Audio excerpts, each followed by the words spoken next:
ಶ್ರೀ ಗುರುಭ್ಯೋ ನಮಃ. ಹರಿ ಓಂ. ASC ವಿದ್ಯಾಲಯದ ಎಲ್ಲ ಸಂಸ್ಕೃತ ವಿಭಾಗದ ವಿದ್ಯಾರ್ಥಿಗಳಿಗೂ ಪುರಾಣ ಭಾರತಂ ಎಂಬ ಪಾಠದ ಕೊನೆಯ ಅವತರಣಿಕೆಗೆ ಸ್ವಾಗತ. ವಿದ್ಯಾರ್ಥಿಗಳೇ, ಈ ಹಿಂದಿನ 3 ಸರಣಿಗಳಲ್ಲಿ ನಾವು 12ನೇ ಶ್ಲೋಕದವರೆಗಿನ ಅರ್ಥ ತಾತ್ಪರ್ಯಗಳನ್ನು ಗಮನಿಸಿದ್ದೇವೆ. ಈಗ 13ನೇ ಶ್ಲೋಕ ಹೀಗಿದೆ: ಜ್ಞೇಯಂ ತದ್ಭಾರತಂ ವರ್ಷಂ ಸರ್ವಕರ್ಮ ಫಲಪ್ರದಂ ಅತ್ರ ಕರ್ಮಾಣಿ ಕುರ್ವಂತಿ ತ್ರಿವಿಧಾನಿತು ನಾರದ. ಈ ಶ್ಲೋಕ ಏನು ಹೇಳ್ತಾ ಇದೆ ಅಂದರೆ, ಪುರಾಣಗಳಲ್ಲಿ ಅನೇಕ ಋಷಿಗಳ ಸಂವಾದಗಳು ನಡೆಯುತ್ತವೆ. ಈ ಶ್ಲೋಕವನ್ನು ಒಬ್ಬರು ಋಷಿಗಳು ನಾರದರಿಗೆ ಹೇಳ್ತಾ ಇದ್ದಾರೆ. ಅವ್ರು ಹೇಳ್ತಾ ಇದ್ದಾರೆ, ಹೇ ನಾರದನೇ, ಈ ಭರತ ವರ್ಷದಲ್ಲಿ ಯಾವುದೇ ಕರ್ಮಗಳನ್ನು ನಾವು ಆಚರಿಸಿದರೂ ಅದಕ್ಕೆ ಒಂದು ಫಲವಿರುತ್ತೆ. ಎಂತಹ ಕರ್ಮಗಳನ್ನು ಮನುಷ್ಯರು ಇಲ್ಲಿ ಆಚರಿಸ್ತಾರೆ ಅಂದರೆ 3 ವಿಧವಾದ ಕರ್ಮಗಳನ್ನು ಆಚರಿಸ್ತಾರೆ: ನಿತ್ಯ ಕರ್ಮಗಳು, ನೈಮಿತ್ತಿಕ ಕರ್ಮಗಳು ಮತ್ತು ಕಾಮ್ಯ ಕರ್ಮಗಳು ಅಂತ. ಈ 3 ವಿಧವಾದ ಕರ್ಮಗಳನ್ನು ಯಾರು ಈ ಭಾರತ ವರ್ಷದಲ್ಲಿ ಆಚರಿಸ್ತಾರೋ ಅವರಿಗೆ ಅನೇಕ ವಿಧವಾದ ಫಲಗಳನ್ನು ಆ ಪರಮಾತ್ಮ ಕರುಣಿಸ್ತಾನೆ ಅಂತ ಅರ್ಥ. ಅದರ ತಾತ್ಪರ್ಯ ಹೀಗಿದೆ ನೋಡಿ: ಎಲೈ ನಾರದನೇ, ಈ ಭಾರತ ದೇಶವು ಸಕಲ ಕರ್ಮಗಳಿಗೂ ಫಲವು ನೀಡುವ ಪುಣ್ಯಭೂಮಿ ಎಂದು ತಿಳಿಯಬೇಕು. ಇಲ್ಲಿ ಜನರು 3 ವಿಧದ ಕರ್ಮಗಳನ್ನು ಮಾಡುತ್ತಾರೆ: ನಿತ್ಯ ಕರ್ಮ, ನೈಮಿತ್ತಿಕ ಕರ್ಮ ಮತ್ತು ಕಾಮ್ಯ ಕರ್ಮ. ಓ Narada, we should know that this land of Bharata is said to yield the fruit of every action. People here indulge in 3 kinds of action: nitya, ನೈಮಿತ್ತಿಕ and ಕಾಮ್ಯ. ಇನ್ನು 14ನೇ ಶ್ಲೋಕ: ತತ್ಫಲಂ ಭುಜ್ಯತೆ ಚೈವ ಭೋಗಭೂಮಿಷ್ವನುಕ್ರಮಾತ್ ಭಾರತೇತು ಕೃತಂ ಕರ್ಮ ಶುಭಂ ವಾ ಶುಭಮೇವ ಚ. ಈ ಶ್ಲೋಕ ಏನು ಹೇಳ್ತಾ ಇದೆ ಅಂತ ಹೇಳಿದ್ರೆ, ಭಾರತದಲ್ಲಿ ಯಾರ್ಯಾರು ಇರ್ತಾರೋ ಅವರು ಶುಭ ಕರ್ಮಗಳನ್ನೇ ಮಾಡ್ತಾರೆ ಅಂತಿಲ್ಲ. ಶುಭ ಕರ್ಮಗಳನ್ನೇ ಮಾಡಲಿ, ಅಶುಭ ಕರ್ಮಗಳನ್ನೇ ಮಾಡಲಿ, ಅಂದರೆ ಒಳ್ಳೆಯ ಕೆಲಸವನ್ನೇ ಮಾಡಲಿ, ಕೆಟ್ಟ ಕೆಲಸವನ್ನೇ ಮಾಡಲಿ, ಅದಕ್ಕೆ ತಕ್ಕ ಫಲವನ್ನು ಅವರು ಬೇರೆ ಬೇರೆ ಭೋಗಭೂಮಿಗಳಲ್ಲಿ ಅನುಭವಿಸ್ತಾರೆ. ಉದಾಹರಣೆಗೆ, ಒಳ್ಳೆಯ ಕೆಲಸಗಳನ್ನು ಮಾಡಿದವನಿಗೆ ಸ್ವರ್ಗಲೋಕ ಸಿಕ್ಕರೆ, ಕೆಟ್ಟ ಕೆಲಸವನ್ನು ಮಾಡಿದವನಿಗೆ ನರಕಲೋಕ ಸಿಗುತ್ತೆ. ಹೀಗಾಗಿ ಫಲಗಳನ್ನು ಅನುಭವಿಸುವ ಬೇರೆ ಬೇರೆ ಲೋಕಗಳಲ್ಲಿ ಒಳ್ಳೆಯದನ್ನು ಮಾಡಿದವರಿಗೆ ಒಳ್ಳೆಯ ಲೋಕಗಳು ಸಿಕ್ಕರೆ, ಕೆಟ್ಟದ್ದನ್ನು ಮಾಡಿದವರಿಗೆ ಕೆಟ್ಟ ಲೋಕಗಳು ಸಿಗುತ್ತವೆ. ಅದರ ತಾತ್ಪರ್ಯ ಹೀಗಿದೆ: ಮನುಷ್ಯರು ಭಾರತದಲ್ಲಿ ಆಚರಿಸಿದ ಶುಭಾಶುಭ ಕರ್ಮಗಳಿಗೆ ಫಲವನ್ನು ಅನುಭವಿಸುವರು, ಅದಕ್ಕೆ ಸರಿಯಾದ ಭೋಗಭೂಮಿಯಲ್ಲಿ ಫಲವನ್ನು ಅನುಭವಿಸುವರು ಎಂದು ತಿಳಿಯಬೇಕು. People will get the fruit whether good or bad of their deeds on this land in respective ಲೋಕಾಸ್. ಇನ್ನು 15ನೇ ಶ್ಲೋಕ: ಆಫಲ ಕ್ಷಯಣಂ ವಿಪ್ರ ಭುಜ್ಯತೆಯನ್ಯತ್ರ ಜಂತುಭಿಃ ಅದ್ಯಾಪಿ ದೇವಾ ಇಚ್ಛಂತಿ ಜನ್ಮ ಭಾರತ ಭೂತಲೆ. ಈ ಶ್ಲೋಕವನ್ನು ಒಬ್ಬ ಬ್ರಾಹ್ಮಣನಿಗೆ ಒಬ್ಬರು ಋಷಿಗಳು ಹೇಳ್ತಾ ಇದ್ದಾರೆ. ಅಂದರೆ ಹೇಳ್ತಾ ಇದ್ದಾರೆ, ಹೇ ಬ್ರಾಹ್ಮಣನೇ, ಎಲ್ಲಿಯವರೆಗೂ ಅವರು ಮಾಡಿರುವ ಪುಣ್ಯಗಳು ಖಾಲಿ ಆಗೋದಿಲ್ವೋ ಅಲ್ಲಿಯವರೆಗೂ ಆ ಜೀವಿಗಳು ಬೇರೆ ಬೇರೆ ಲೋಕಗಳಲ್ಲಿ ಆ ಫಲಗಳನ್ನು ಅನುಭವಿಸ್ತಾರೆ. ಯಾಕೆ ಅಂದರೆ ಅವರು ಇಂತಹ ಪವಿತ್ರವಾದ ಭಾರತದ ಭೂಮಿಯಲ್ಲಿ ಕರ್ಮಗಳನ್ನು ಮಾಡಿದ್ದಾರೆ. ಇದು ಎಷ್ಟೊಂದು ಪವಿತ್ರವಾದ ಭೂಮಿ ಅಂದರೆ, ದೇವತೆಗಳೂ ಕೂಡ ಈ ಭಾರತದಲ್ಲಿ ಜನ್ಮ ಪಡಿಬೇಕು ಅಂತ ಇಚ್ಛೆ ಪಡ್ತಾರೆ. ದೇವತೆಗಳೂ ಕೂಡ ಜನ್ಮ ಪಡಿಬೇಕು ಅಂತ ತುದಿಗಾಲಿನಲ್ಲಿ ನಿಂತಿದ್ದಾರೆ ಅಂದರೆ ಇದು ಅಷ್ಟೊಂದು ಪವಿತ್ರವಾದ ಪುಣ್ಯಭೂಮಿ ಅಂತ ಅರ್ಥ. ಇದರ ಅರ್ಥ ಹೀಗಿದೆ: ಎಲೈ ಬ್ರಾಹ್ಮಣನೇ, ಭರತ ಭೂಮಿಯಲ್ಲಿ ಆಚರಿಸಿದ ಕರ್ಮ ಫಲಗಳನ್ನು ಜೀವಿಗಳು ಪುಣ್ಯವು ಕ್ಷೀಣವಾಗುವವರೆಗೆ ಇತರ ಲೋಕಗಳಲ್ಲಿ ಅನುಭವಿಸುತ್ತಾರೆ. ಈಗಲೂ ಸಹ ದೇವತೆಗಳು ಭಾರತದಲ್ಲಿ ಜನ್ಮವೆತ್ತಲು ಬಯಸುತ್ತಾರೆ. In the effect of here's karma people reap the fruit at other ಲೋಕಾಸ್ till their goodness diminishes. Even today gods prefer to be born on this land of Bharata. ಇನ್ನು ಕೊನೆಯ ಶ್ಲೋಕ: ಇದುವರೆಗೂ ಇದ್ದ ಶ್ಲೋಕಗಳು ಅನುಷ್ಠುಪ್ ಛಂದಸ್ಸಿನಲ್ಲಿದ್ದರೆ ಇದು ಸ್ವಲ್ಪ ದೊಡ್ಡ ಶ್ಲೋಕ. ಆಯುಃ ಪ್ರಮಾಣಂ ಲಭತೆ ಹಿ ರಾಜನ್ ದ್ವೀಪೇಶು ಸರ್ವೇಷು ನರೋ ಮಯೋಕ್ತಂ ಕೃತ್ವಾ ಶುಭಂ ಕರ್ಮ ತು ಭಾರತೇಸ್ಮಿನ್ ದ್ವೀಪೇಶು ಸರ್ವೇಷು ನರಃ ಪ್ರಯಾಂತಿ.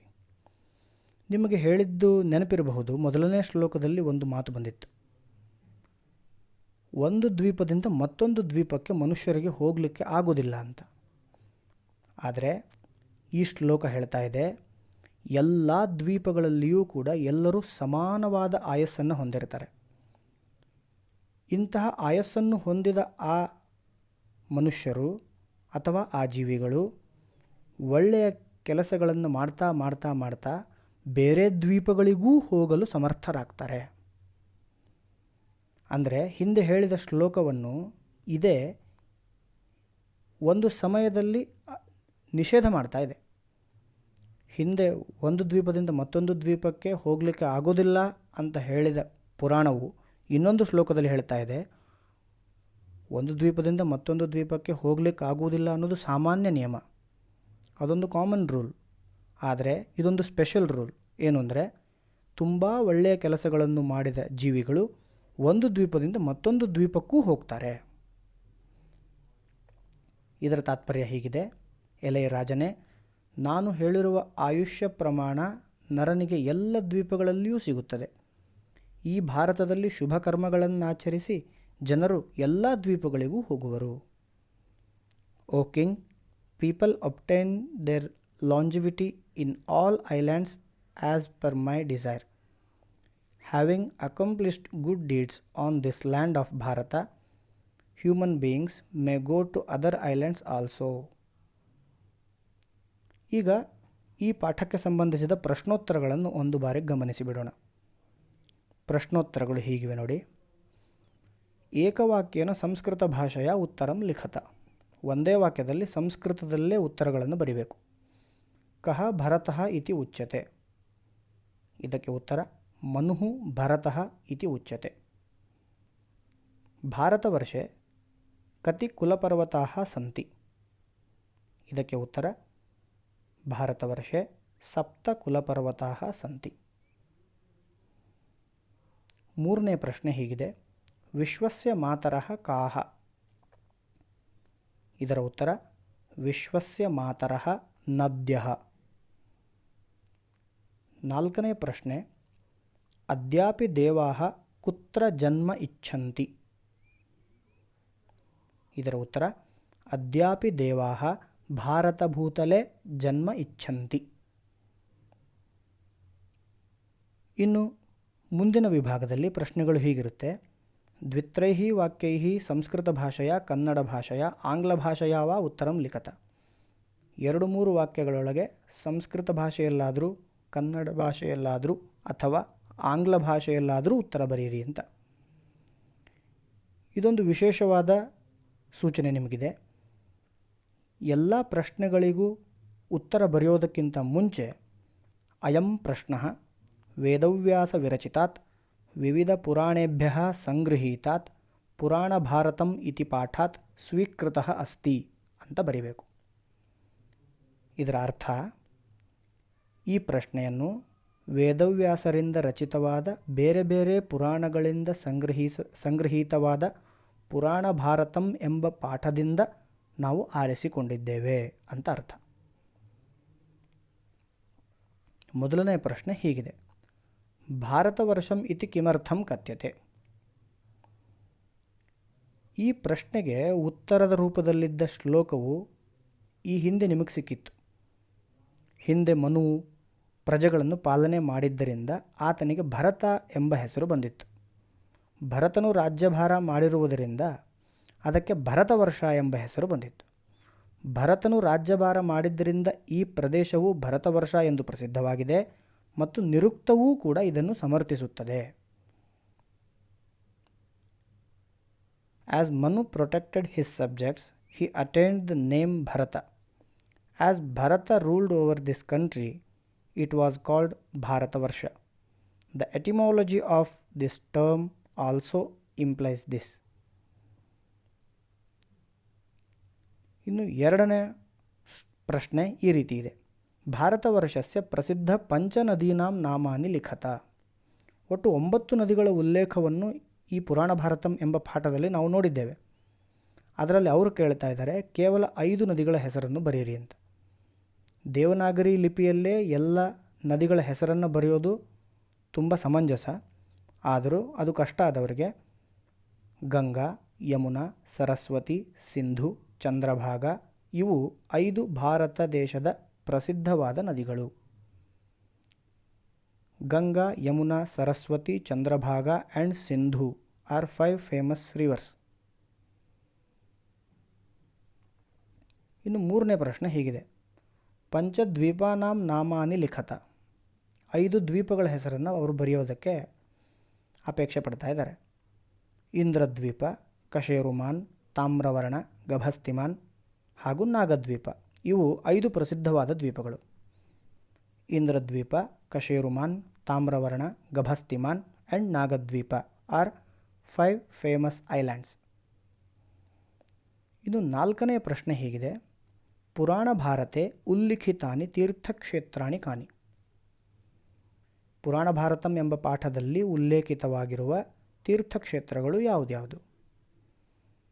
ಅದಕ್ಕೆ ಹೀಗೆ ಬರೀಬೇಕು ಉತ್ತರವನ್ನು. ಕಪಿಲ ತೀರ್ಥ, ಗೋಗ್ರಹ ತೀರ್ಥ, ಸೋಮತೀರ್ಥ, ಅಲಾಬು ತೀರ್ಥ, ಮೃತ್ಯುಂಜಯ ತೀರ್ಥ, ಕ್ರೋಡ ತೀರ್ಥ, ವಾಸುಕ ತೀರ್ಥ ಹಾಗೂ ಸಿದ್ಧಕೇಶ್ವರ ತೀರ್ಥ ಇವು ಪುರಾಣ ಭಾರತದಲ್ಲಿ ಉಲ್ಲೇಖಿತವಾಗಿರುವ ಕ್ಷೇತ್ರಗಳು. Kapila, Gograha, Soma, Alabu, Mrityunjaya, Krodatirtha, Vasuka and Siddhakeshwara are the famous pilgrimage centre mentioned in ancient Hindu mythology.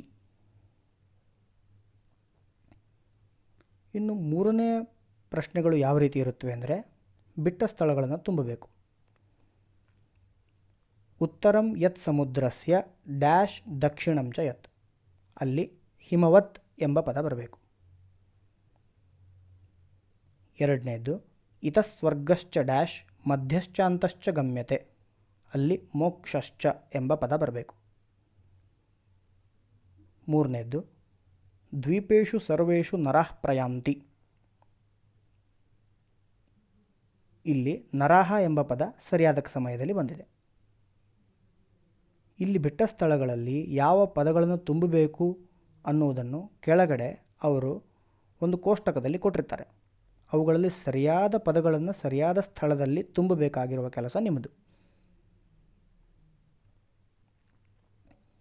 ಇನ್ನು 4ನೇ ರೀತಿಯ ಪ್ರಶ್ನೆಗಳು ಯಾವ ರೀತಿ ಇರುತ್ತೆ ಅಂದರೆ ಪಾಠನಾಮ ಉಲ್ಲಿಖ್ಯ ಅಧೋ ನಿರ್ದಿಷ್ಟ ಸಂಖ್ಯಾನಾಂ ಶ್ಲೋಕಾನಾಂ ಅನುವಾದಂ ಕನ್ನಡ ಭಾಷೆಯ ಆಂಗ್ಲ ಭಾಷೆಯ ವಾ ಕುರುತ. ಅಂದರೆ ಶ್ಲೋಕಗಳನ್ನು ಬರೆದು ಅವುಗಳ ತಾತ್ಪರ್ಯವನ್ನು ಕನ್ನಡ ಭಾಷೆಯಲ್ಲಾದರೂ ಇಂಗ್ಲೀಷ್ ಭಾಷೆಯಲ್ಲಾದರೂ ಬರೆಯಿರಿ ಅಂತ. ಅವರು 4ನೇ ಶ್ಲೋಕ, 6ನೆಯ ಶ್ಲೋಕ, 9ನೆಯ ಶ್ಲೋಕ ಮತ್ತು 13ನೆಯ ಶ್ಲೋಕಗಳ ಬಗ್ಗೆ ಕೇಳ್ತಾ ಇದ್ದಾರೆ ಪ್ರಶ್ನೆಗಳನ್ನು. ಈ ಶ್ಲೋಕವನ್ನು ಬರೆದು ಅದರ ತಾತ್ಪರ್ಯವನ್ನು ಬರೆಯೋದಕ್ಕಿಂತ ಮುಂಚೆ ನೀವು ಈ ಸಾಮಾನ್ಯವಾದ ವಾಕ್ಯವನ್ನು ಬರೀಬೇಕು. ಇದು ಪ್ರತಿಯೊಂದು ಶ್ಲೋಕದ ನಂತರವೂ ಅದರ ತಾತ್ಪರ್ಯಕ್ಕಿಂತ ಮುಂಚೆ ಬರೆಯಬೇಕಾದ ವಾಕ್ಯ. ಈ ವಾಕ್ಯ ಹೀಗಿದೆ. ಅಯಂ ಶ್ಲೋಕಃ ವೇದವ್ಯಾಸ ವಿರಚಿತಾತ್ ವಿವಿಧ ಪುರಾಣೇಭ್ಯ ಸಂಗೃಹೀತಾತ್ ಪುರಾಣ ಭಾರತಂ ಇತಿ ಪಾಠಾತ್ ಸ್ವೀಕೃತಃ ಅಸ್ತಿ. ಇಲ್ಲಿ ವಿಶೇಷವಾಗಿ ನಾವು ಈ ಶ್ಲೋಕಗಳ ತಾತ್ಪರ್ಯಗಳನ್ನು ನಿಮಗೆ ನಾವು ಕೊಟ್ಟಿಲ್ಲ. ಯಾಕೆಂದರೆ 1ನೆಯ 2ನೆಯ ಮತ್ತು 3ನೆಯ ಸೆಷನ್ಗಳಲ್ಲಿ ಮತ್ತು ಈ ಕೊನೆಯ ಸೆಷನ್ಗಳಲ್ಲಿ ಈ ಶ್ಲೋಕಗಳಿಗೆ ಸಂಬಂಧಪಟ್ಟ ತಾತ್ಪರ್ಯಗಳನ್ನು ನೀಡಲಾಗಿದೆ. ಆದ್ದರಿಂದ ನೀವು ಅದರಿಂದ ಈ ಮಾಹಿತಿಯನ್ನು ಪಡೆಯಬಹುದು. ದಯವಿಟ್ಟು ಪುರಾಣ ಭಾರತಂ ಎಂಬ ಪಾಠದ ಹಿಂದಿನ ಎಲ್ಲ ಅವತರಣಿಕೆಗಳನ್ನು ಗಮನಿಸಿ ಸರಿಯಾದ ಉತ್ತರವನ್ನು ಬರೆಯಿರಿ. ಇನ್ನು 5ನೇ ವಿಧವಾದ ಪ್ರಶ್ನೆ, ಇದು ಮುಖ್ಯ ಪ್ರಶ್ನೆ. ಯಾಕೆಂದರೆ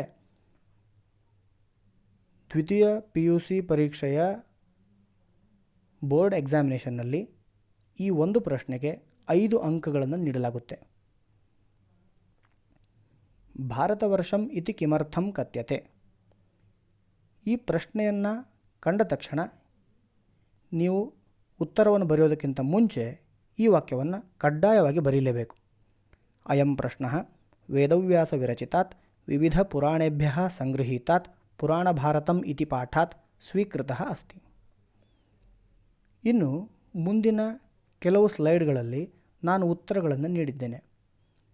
ಆ ಉತ್ತರಗಳನ್ನು ನೀವು ಈ ಚಿತ್ರ ಸರಣಿಯನ್ನು ಪಾಸ್ ಮಾಡಿ ನಿಲ್ಲಿಸಿ ನಿಮ್ಮ ನೋಟ್ಸ್ಗಳಲ್ಲಿ ಬರೆದುಕೊಂಡು ಮತ್ತೆ ಮುಂದುವರಿತಾ ಹೋಗಿ. ಹೀಗೆ ಮಾಡೋದರಿಂದ ನೀವು ಉತ್ತಮವಾದ ನೋಟ್ಸ್ ಮೇಂಟೈನ್ ಮಾಡಿದಾಗುತ್ತೆ.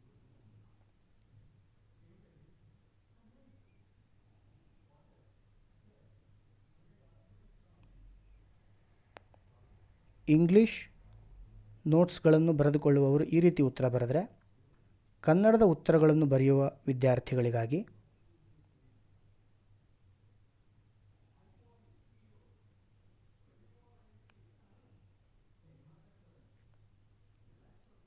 ಧನ್ಯವಾದಗಳು.